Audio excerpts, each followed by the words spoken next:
நிகழ்தகவு. தந்தையின் கழுத்தை நெரித்துக் கொன்று நாடகமாடிய மகன். விறுவிறுவென இறுதி சடங்கிற்கு தீவிர ஏற்பாடு.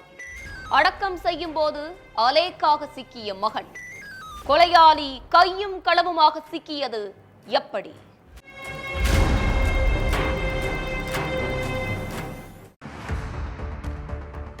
உடம்பு சரியில்லாம ட்ரீட்மெண்ட்ல இருந்த அப்பா சீரியஸ் ஆகி இறந்துட்டாருன்னு சொந்தக்காரங்க தெரிஞ்சவங்கன்னு எல்லார்கிட்டையும் அழுதுகிட்டே போன் பண்ணி சொல்லி இருந்திருக்கான் மகன் ருத்ரமூர்த்தி.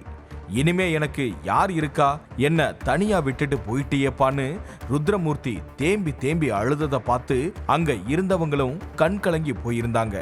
அதுக்கு பிறகு ருத்ரமூர்த்தியும் அவரோட சொந்தக்காரங்களும் சேர்ந்து புள்ளார் சாமியோட இறுதி சடங்குக்கான எல்லா ஏற்பாடுகளையும் செஞ்சுக்கிட்டு இருந்தாங்க. அந்த நேரத்துல ருத்ரமூர்த்தி வீட்டுக்கு வந்த போலீஸ் புள்ளார் சாமியோட மரணத்துல சந்தேகம் இருப்பதாகவும் ருத்ரமூர்த்தி தான் அவரோட அப்பாவை அடிச்சு கொன்னுட்டதாகவும் எங்களுக்கு கம்ப்ளைண்ட் வந்திருக்குன்னு சொல்லி இருந்திருக்காங்க. அப்பா இறந்துட்டாரேன்னு ருத்ரமூர்த்தி உடைஞ்சு போயிருந்திருக்கான். அவன் எப்படி சார் பெத்த அப்பாவையே கொலை பண்ணியிருப்பான்? உங்களுக்கு யாரோ தப்பான இன்ஃபர்மேஷன் கொடுத்திருக்காங்கன்னு அங்க இருந்த ருத்ரமூர்த்தியோட சொந்தக்காரங்களாம் போலீஸ் கிட்ட சண்டை போட்டிருந்திருக்காங்க. அதெல்லாம் கேட்டும் போலீஸுக்கு ருத்ரமூர்த்தி மேல இருந்த சந்தேக பார்வை கொஞ்சம் கூட குறையவே இல்லை. அடுத்து புள்ளார் சாமியோட பாடியை போஸ்ட்மார்ட்டத்துக்கு அனுப்ப போலீஸ் முடிவு பண்ணி இருந்திருக்காங்க. அதுக்கு ருத்ரசாமியும் அவரோட சொந்தக்காரங்களும் மறுப்பு தெரிவிச்சிருக்காங்க. ஒரு வழியா புள்ளார் சாமியோட உடலை மீட்ட போலீஸ் போஸ்ட்மார்ட்டத்துக்காக ஹாஸ்பிட்டலுக்கு அனுப்பி வச்சுட்டு தொடர்ந்து ருத்ரமூர்த்தி கிட்ட விசாரணை நடத்திக்கிட்டு வந்திருக்காங்க. அந்த சமயத்துல புள்ளார் சாமியோட போஸ்ட்மார்ட்டம் ரிப்போர்ட் வந்திருக்குது. அதுலதான் புள்ளார் சாமி கழுத்தை நெரிச்சு கொல்லப்பட்டிருக்கிறது தெரிய வந்திருக்குது.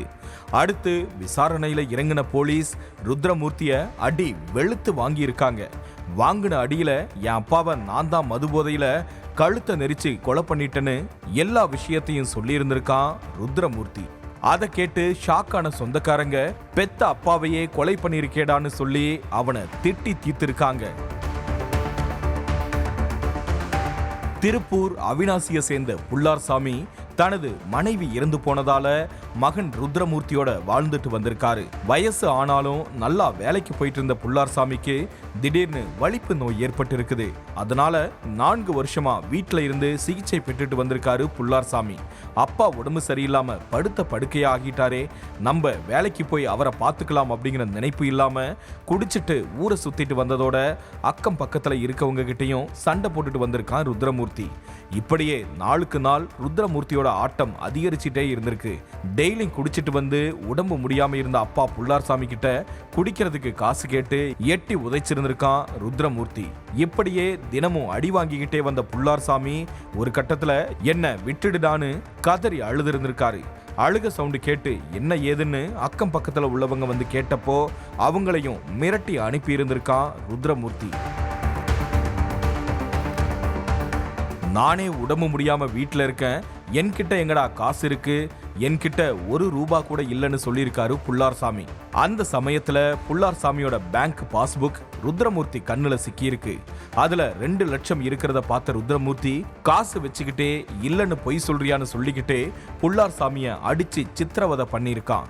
பேங்குக்கு வந்து எனக்கு இப்பவே 2 லட்சம் ரூபாயை எடுத்து கொடுன்னு புள்ளார் சாமிய டார்ச்சர் பண்ணியிருந்திருக்கான் ருத்ரமூர்த்தி. காசெல்லாம் தர முடியாது, நீ குடிச்சிட்டு ஊதாரியா சுத்திட்டு இருக்கிற, உடம்பு முடியாதன்னா அந்த 2 லட்சத்தை வச்சுதான் மருத்துவ செலவுகளை பார்க்கணும்னு சொல்லியிருக்காரு அப்பா. அதை கேட்டு ஆத்திரத்தோட உச்சிக்கே போன ருத்ரமூர்த்தி எனக்கே பணம் தரமாட்டியான்னு சொல்லி புள்ளார் சாமியை கீழே தள்ளி கழுத்தை நெரிச்சிருந்திருக்கான்.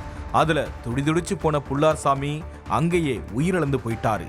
அப்பாவை அடிச்சு கொன்னுட்டமேன்னு கொஞ்சம் கூட கவலை இல்லாம புள்ளார் சாமியோட இறுதி சடங்குக்கு தீவிரமா ஏற்பாடெல்லாம் பண்ணிட்டு வந்திருக்கான் ருத்ரமூர்த்தி.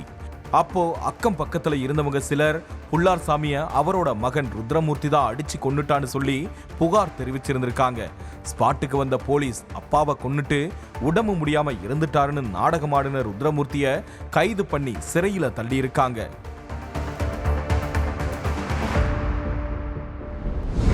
ஒவ்வொரு குற்றங்களின் முடிவும் சட்டத்தின் கையில். விசாரணை தொடரும். பார்க்கலாம் அடுத்த நிகழ்தகவில்.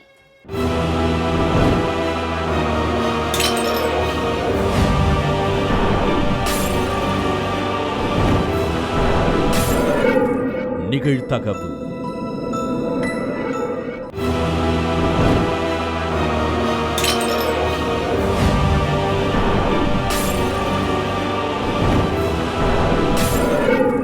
நிகழ்தகவு.